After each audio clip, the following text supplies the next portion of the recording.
Hi everyone, it's Jason Grant once again, Integral Redesigning Humanity, and today I'm speaking to a very special friend of mine that I've recently met and who I've had lots of wonderful conversations with in private and in group settings, and I'd love to capture some of these wonderful conversations on video. And today's topic for us is living with integrity without beating around the bush anymore. uh, Matthew, please tell us, who are you? So hello there, I'm Matthew Bellringer. I'm the director of MeaningBit, my own company, and I'm an innovation coach and strategist and consultant. But perhaps on the bigger scale, what I really like to think of myself as is a systems entrepreneur. So what I'm trying to do is create really big level change for the better for the whole of humanity, just by tweaking the way that things are working. And I work with individuals and organizations to do that. And I also work with myself to do that, as that's a huge part of it. Um, and I really love the idea of integrity. I think it's a really important concept. Awesome. So perhaps, I always kind of just, being an interviewer, I love the position to be able to just chuck a question at a person and then see what they say, and maybe I can add something on top of that. Also, the other thing is, nowadays when I'm speaking to people like yourself, it's like speaking to the super intelligent AI, like when people say, oh, in the future, we're going to have super intelligent AI, like speaking to someone like you is like speaking to that super intelligent AI right now. So what is integrity to you? What does that mean? So for me, integrity is really, I mean, it comes from the same word root as integrate. It means being a cohesive whole. It's a really important thing as an individual to be a cohesive whole. And it's not something that I was going to say, it's not something that comes naturally, but I suspect it is our natural state. But it's something that kind of gets trained out of us over time. And we're expected to be a different person. We're expected to behave in a different way. And then you get these separate little bits of self that don't necessarily work really well together, either because you've experienced trauma or because you've learned to have to hide a bit and compartmentalize. And when you've got all these competing different bits of self, they all kind of have to play off against each other, and they can never be satisfied. And one of the reasons we talk about behaving with integrity, I think, is because when you present a certain aspect of yourself to a person and then a different aspect of yourself pops up and has needs, and then you need to meet those needs, and it's not congruent, it doesn't make sense with the other aspect, people find that really confusing and really off-putting and really unpleasant. And so that's one of the reasons that actually working from integrity and behaving with integrity is a really important thing. But it's a journey. It's not a kind of act. Yeah. And to me, it's a journey that's the most rewarding journey. Recently I said to someone, it's exciting and fulfilling to even complete a Ravensburger puzzle that's got like 1,000 pieces. So imagine how it feels when you complete yourself, and when you can really show up in every circumstance, whether it's a recording like this, or a public performance, or a speech, or a conference, or really at home, right in front of your wife, children, girlfriend, boyfriend, whatever. That's the way to be. But we have seemed to have been disassociated from that. So tell me a little bit more about how you are bringing integrity into your work, so the day to day, and how you utilize that. Yeah. So, I mean, as a concept, one of the things about integrity is really about kind of connecting with and accepting and then using all those incredible strengths that we actually have. A lot of people really don't ever step into their full potential, step into their full capability, because they've learnt to be afraid of bits of what's inside them.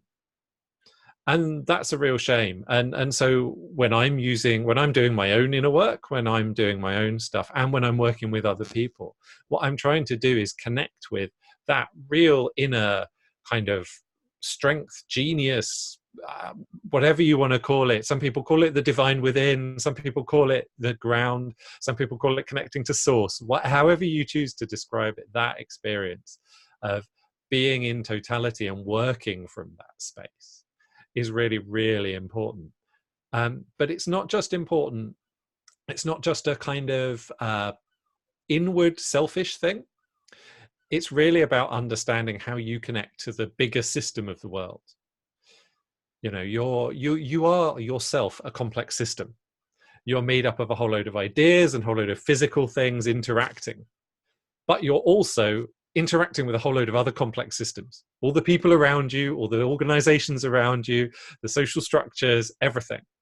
And understanding how each bit interacts is really, really is the work of a lifetime. These things are constantly changing. But anchoring in your own kind of complete and cohesive self is the way to then be effective working with everything else and everyone else around you.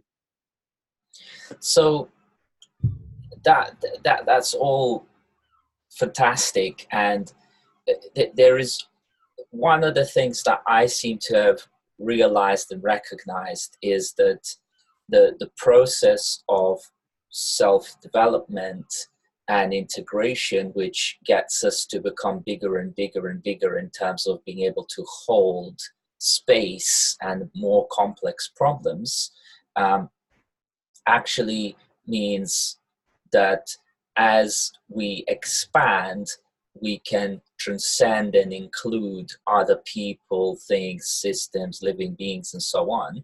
So there is an element of it's okay to be selfish when everyone else is included within your scope of thinking and all that stuff.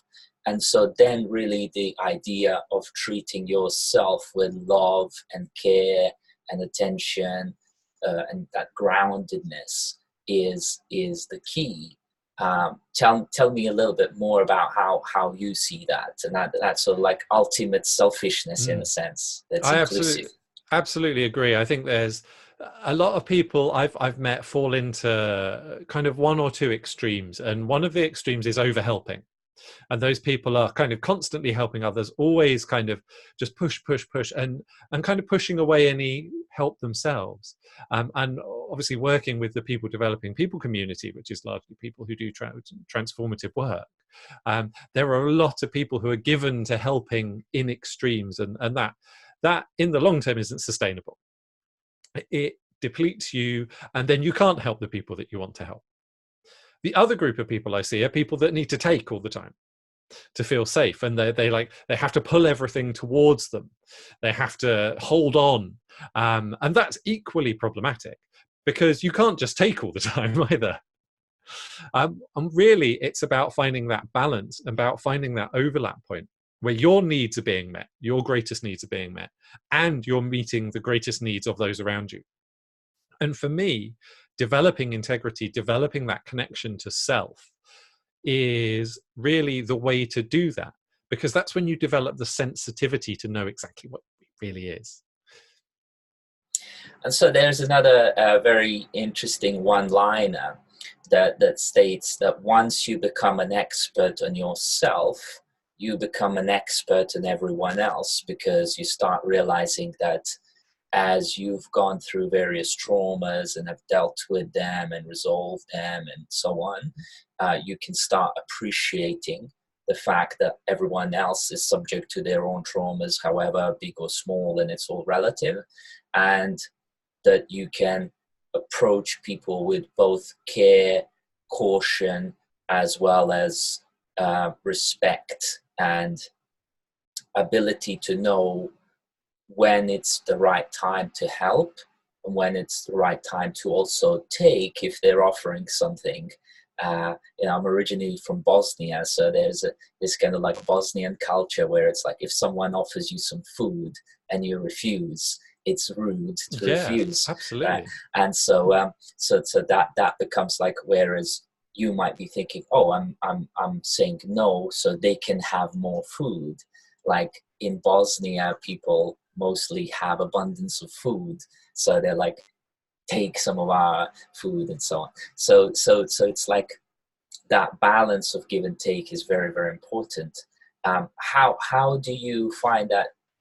Tell me a little bit about your background and how you made the transition from, or do you see that as making transition from management consultancy into what you're doing today, or is it an evolution of what you're doing? How do you see that? Yeah, so for me, my journey was coming from working in large organizations and doing technology management, helping organizations develop their new tech. But what I really noticed over time was that a lot of the problems I was seeing weren't really technology problems. They were much more around the way that people interacted and the way that people interacted with themselves as well. And that people weren't meeting their needs in the work that they were doing and weren't even capable of being aware of and connecting with and then stating those needs. So what would happen is you'd create a whole load of stuff that didn't actually create the outcomes that people wanted. The team that developed it weren't happy with it. Customers didn't want it. It didn't get adoption. It didn't meet requirements. All requirements weren't very good in the first place because people weren't really aware of what they needed. So, and technology kind of got the blame for that. And for me, it always seemed a bit odd. And kind of, I suppose it's the engineering mindset to look at a problem and then look at what underlies the problem. And then look what underlies that problem. And then under that. And I started to get to much more human stuff and organizational stuff than technical stuff. And so I also, in parallel with this, my own journey is that I've always been really interested in the kind of broadest sense of psychology and consciousness and phenomenology and that kind of experience, and to experience it myself. So having adopted a whole load of spiritual practices, read a whole load about this, explored a whole load of these ideas, I started to see that there's some wisdom in there that we were missing collectively and organizationally that would be really, really helpful in helping people do what they want to do and be happier and be more effective. So there's two things that crop up from there that I want to explore a little bit further. There's this idea of technology and effectively pushing things onto people, which is a bit akin to that, like wanting to give all the time, but actually with that giving, because all the technology requires management. Like, the other day, one of the clients was saying how these headphones, for example, get always tangled up and you having to untangle them. And I'm thinking, how many heartbeats does that, waste in humans, until they untangle silly little headphones. But it's also that, like, as we get more tooling, we are having to spend more time managing that stuff, and that time is being taken away. So whereas companies are thinking that they're giving people something, they're actually taking their time. So that's one thing. And second thing is around how you see, there's the idea of the intangibles being the most valuable things. So for example, the connection that, for example, you and I have as, newly found friends, and, mutual respect and all that kind of stuff. That is something that I really cherish, but it can't be sort of put in a box, or it's not like a jar of Shoreditch air, like, they're selling. So talk to me a little bit about the intangibles being most valuable, perhaps, and pushing tech while taking people's time away. Completely. So I think there are two really interestingly related things, I think. So intangible stuff tends to be the most valuable stuff because it represents stuff that really matters to us and meeting our goals. And those, the big goals, like being connected with people and helping other people, that really reward us on a much more intrinsic level than accumulating stuff. And we are actually sensitive to those, and they represent a kind of deep structure. We don't choose the people that we like based on surface attributes. We choose them based on the way that we interact with them and the patterns over time, and that's what helps us trust them, and that's what helps us think, yeah, that person's great, I love them, they're doing amazing work. So that's and that kind of, that sensitivity is really quite structural and it's about complexity. We kind of become experts in what we really want to know and what we really want to do in the world.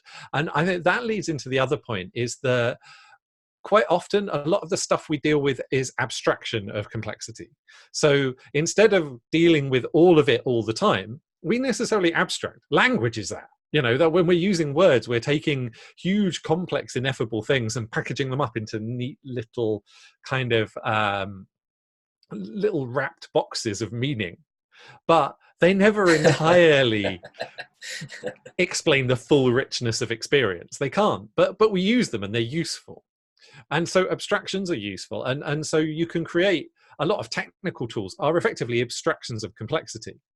And you're using the computer system to do a lot of the kind of repetitive grunt work in the background that deals with the complexity. The problem is it masks that, and it requires its own maintenance. So if you don't get the abstraction right in the first place, because you haven't built a terribly good system, it never really works, and it's harder to use than just dealing with the complexity in the first place. And the other problem is over time it shifts. So you need to, if you create something new, you've got to understand that it's got a maintenance cost as well as a kind of, as well as that, and factor that into whether it's worth doing in the first place and how you do it.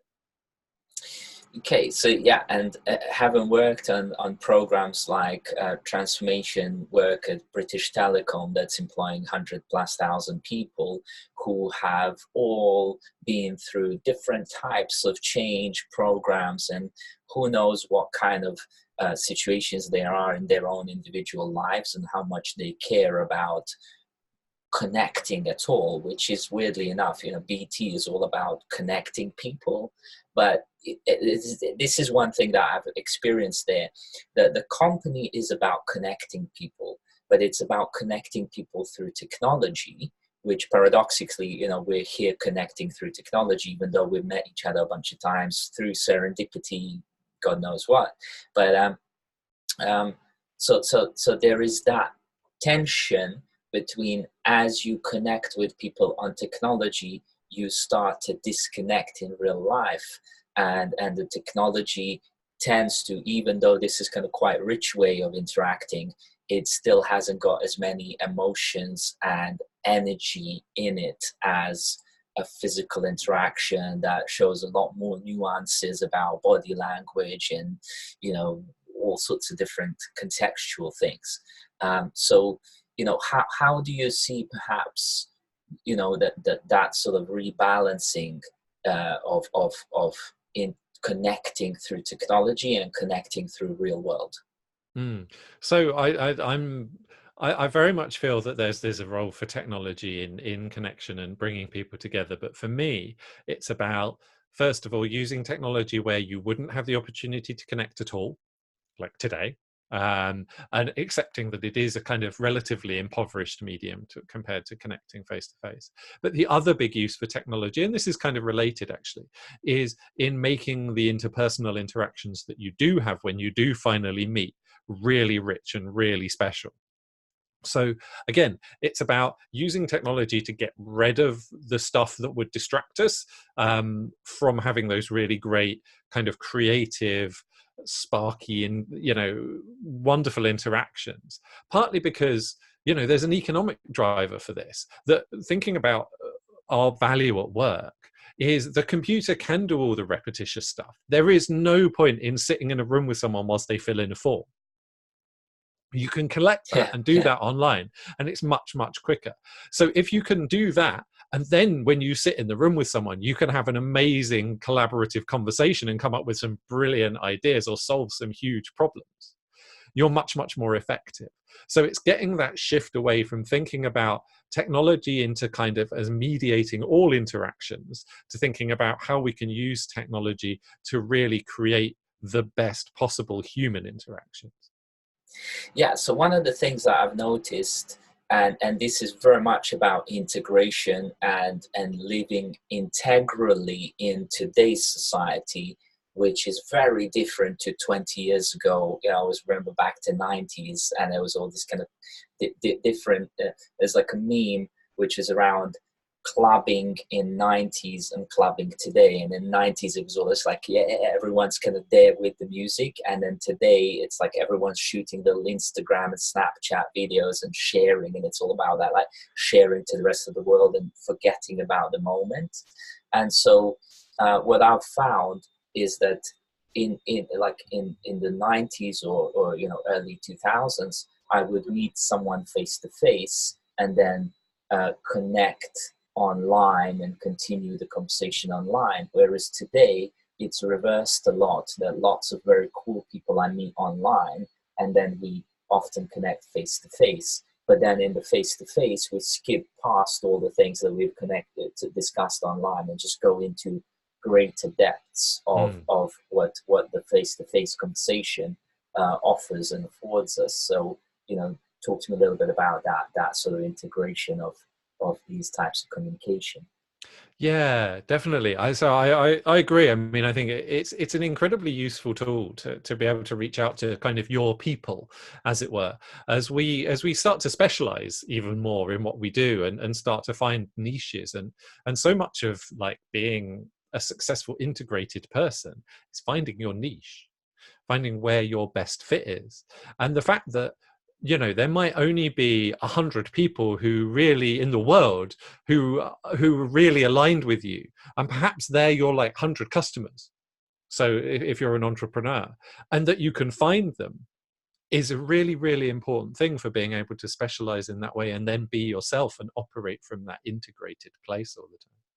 So it's a really important tool, but it does have other kind of drawbacks, like everything. Nothing is a universal good and nothing is a universal bad.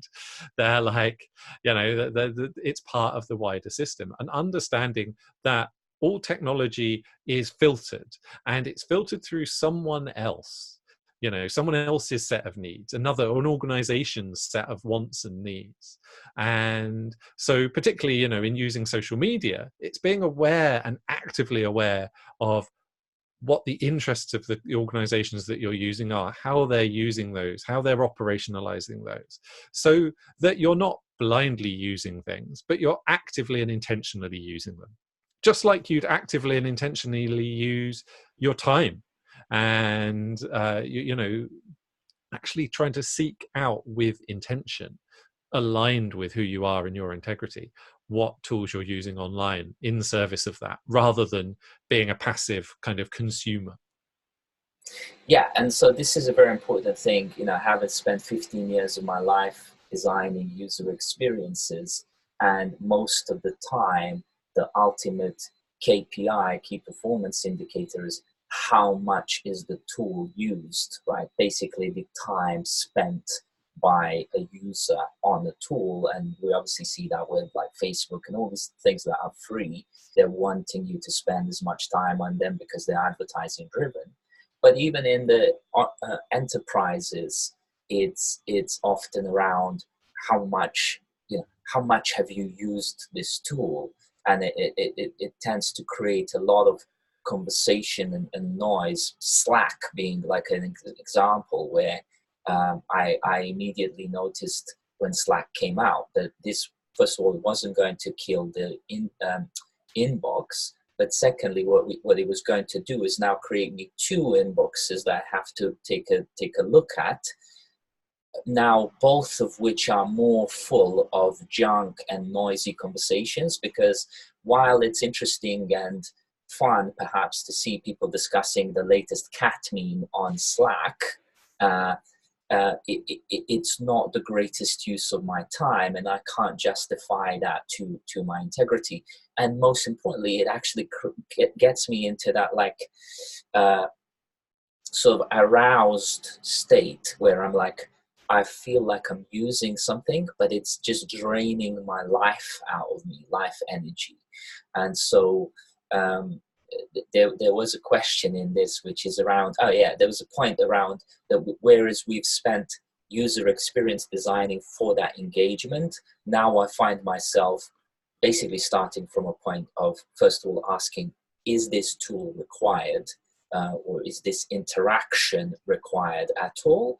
And the interaction that I'm asking a user to do, is it really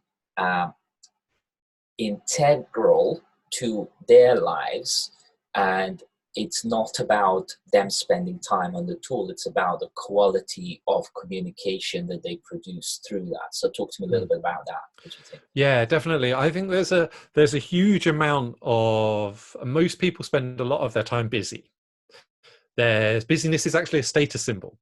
You know, you look at the CEOs of organizations who are like, yeah, I'm working 14-hour days, you know, because I'm needed, and this is me doing my and so actually being capable of being busy has become this marker of status. No one wants to be seen as like not busy. Everyone wants to be needed.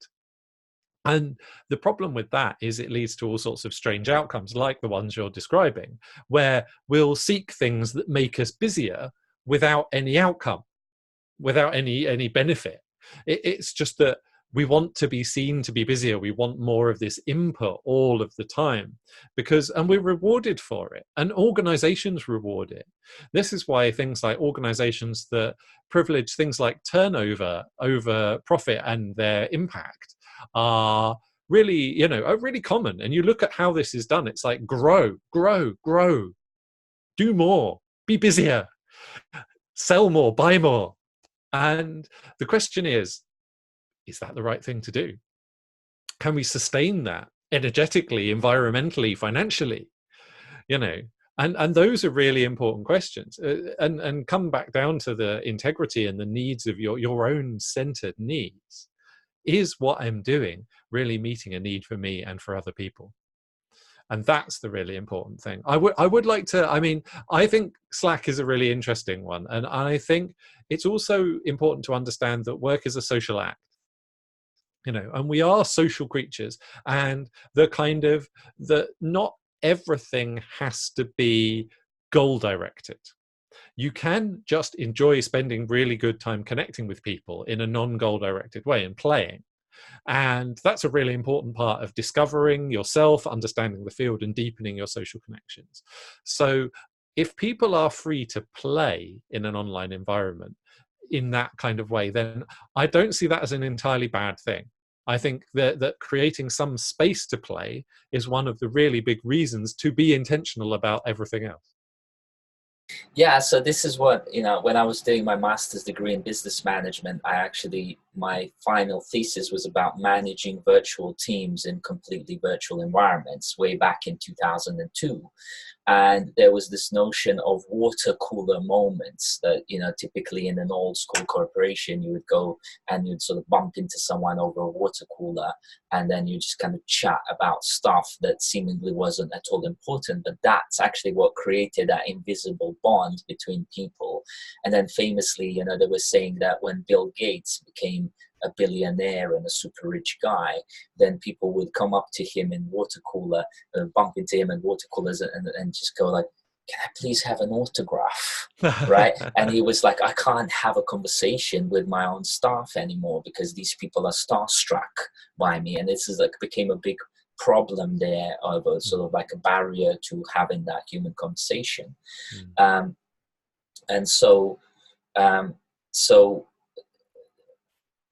how do we create that balance of meaningful conversations and just kind of what seems to be like a fun random thing? And I also have another thing to say here, which I originally wanted to say, which is that the word business, you mentioned busy, is basically busyness, okay? Yeah. In some sense, right? So whatever you're doing, and you're always doing something, when sometimes people say to me, "I want to do less."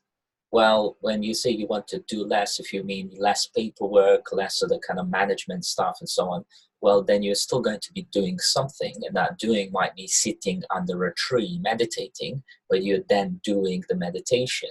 So talk to me a little bit about what you keep busy with, knowing that we're always busy no matter what. As long as you're kind of conscious of yourself, you're busy with something. I think there's probably the difference between, it's really important to differentiate being and doing. Because quite often when people say they want to do less, is what they're really saying is they want to be more. They want more time to Yeah, just be that's the thing. themselves. And that's a really important thing. And some of that stuff is private and reflective and inward, like meditation. But some of that stuff is very much collective, and we look at some of the most profound, transformative, transcendental experiences we have, they're being collectively.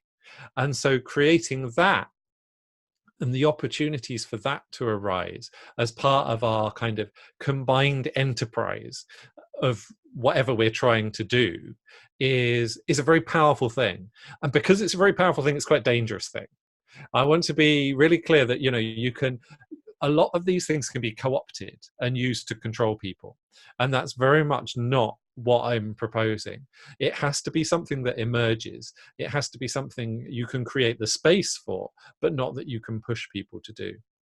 And so seeing what emerges and having people in the space where they have the time and have the freedom to really be and to be free is a really important thing, as well as having kind of more directed doing stuff. And understanding that the two are really a positive feedback loop, is that without reflection, without the chance to be, you never get the chance to work out whether what you're doing is really effective. But without the chance to do, you never get the raw material to understand your being. Yeah, and so that integration between being and doing, and this is really about like effectively embodying integrity. So first we need to realize and know who we are, but then do that we are. Do that which we are. And so then it also brings about this concept that right now it's actually not you and I who are interacting with each other, it's our avatars that are interacting. But then the avatar is just a sort of digital representation of ourselves, and then there is the integrity of the avatar with the real human that you can experience more of when you meet them face to face. And one of the things, that's been the most rewarding thing that people have said to me in the recent months and year or so, they've said to me, "Oh my God, Jason, you're exactly in real life like you are online." It's like, great. To me, brilliant. That's a sign of integrity. And I want to just keep that, that's like a nurturing that thing. Because then it's much simpler for other people to interact with me, to know who I am with all my quirks and all that kind of stuff. Let's close off on this point, conscious of your time. Tell me what you think of that. No, definitely. I think it's a really, really important thing for that. When you're sharing online, there's a huge temptation to construct the shell self, and not just online. A lot of people that I work with find that it's necessary, or they feel that it's necessary, to have this kind of constructed shell self in business. And it's a very difficult thing because, first of all, it's really energetically intensive. It takes constant maintenance. It's that kind of, it takes, the kind of candid Instagram picture which someone's taken 150 times to look perfect. It's that. It takes a huge amount of effort, and we do that socially as well. That constant self-maintenance, self-observation of someone who isn't you is really, really hard. And it can become so invested that we can't step away from it, because that's what people expect, because that's what's had all the rewards, that's what people have told us is great. And so we're very afraid of being ourselves, because that doesn't get any praise. We know we've constructed this pretend self that's getting all the praise, and we're like, oh God, I'm not getting any praise. And so it's really, really hard. And stepping back into that integrated self is the most powerful way to be. But it also is because it lets others interact with us in more profound ways themselves. So if you're kind of holding this fake image that you think I want to see, it's very much your responsibility about how we interact. And it disempowers me to make a sensible decision, to make a really true integrated decision about the value of us interacting, whether that's positive or negative. And so by actually being yourself, I'm much more capable of making a really, really good decision, which is the basis of a great relationship. Yeah, I completely concur. And so, in our Fresh Mind program, we get people to realize some of these things that they're being fake about, and not really, or like owning basically identities and shards of identities that have been projected into them, and sort of installed into them. Once they let go, what they're left with is their true self, and then they're able and fully happy and blissful actually to be themselves. And that way they make a lot more impact, because there's only one them in the world. And so that's why for me, like, coaching people through Fresh Mind is like the most rewarding thing I do. Tell me, what is the most rewarding thing that you do day to day? Share it and put it as an intention into universe, please. And then we'll wrap up. Yeah, for me, it's that getting people and organizations comfortable working from creating positive change from that self. So from that real centered place, is then that lets them really reach out and have the massive impact that can help everyone. And I'd like to, I've kind of, there's a quote I really love that I came across the other day, which is the jazz musician Thelonious Monk. He Yes, said, yes. a genius is the man most like himself.